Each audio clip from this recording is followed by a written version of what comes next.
துவரம் பருப்பு சேர்த்து பாலக்கீரை கடையல் சாதத்துக்கு, சப்பாத்திக்கு, தோசைக்கு நல்லாயிருக்கும்.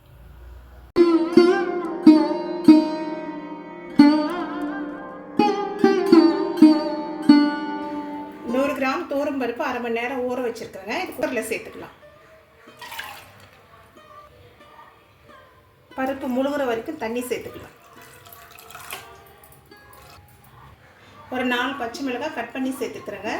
ஒரு சின்ன சைஸ் வெங்காயம், ஒரு பெரிய சைஸ் தக்காளி, இதெல்லாம் இதில் சேர்த்துடலாம். பருப்பில் சேர்த்துக்கலாம்.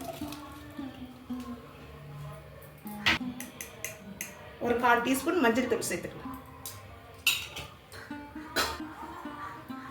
கொஞ்சமாக எண்ணெய் சேர்த்துக்கலாங்க, பருப்பு பொங்காமல் இருக்கிறதுக்காக. ஒரு 3 கொட்டளவு புளி சேர்த்துக்கலாம். குக்கர் மூடி போட்டு 3 விசில் வர வரைக்கும் வேக வச்சுக்கலாங்க, மீடியம் ஃப்ளேமில்.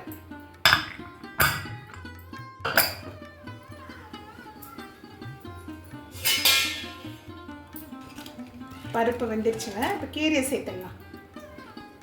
பாலக்கீரைங்க மீடியம் சைஸ் ஒரு கட்டு நல்லா க்ளீன் பண்ணிவிட்டு 2 வாட்டி தண்ணியில் அலசிட்டு நைஸாக கட் பண்ணி வச்சுருக்கேன். இந்த கீரை இப்போ இதில் சேர்த்துடலாம்.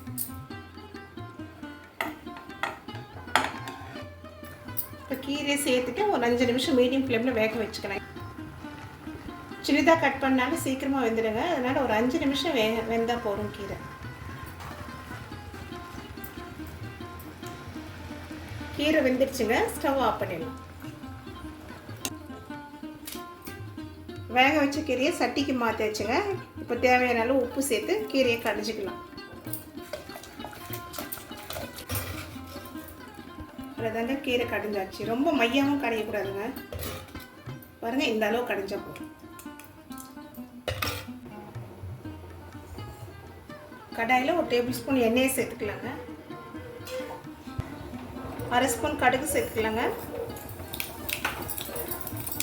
கடுகு கொஞ்சம் பொரிக்கங்க, பொரிஞ்சால் தான் நல்லாயிருக்கும்.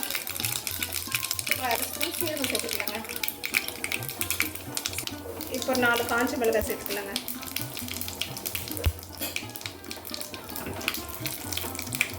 காஞ்ச மிளகாய் வறுப்பண்ணங்க. காஞ்ச மிளகாய் வறுப்பட்டுட்டு 5 பல்லு பூண்டுங்க.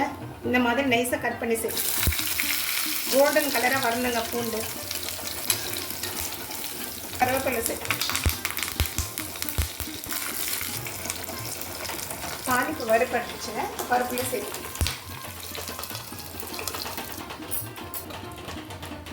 பூண்டு கொஞ்சம் லைட் கோல்டன் கலர் வரணுங்க. பூண்டோட ஃப்ளேவர் நல்லா இருக்கும் கீரைக்கு.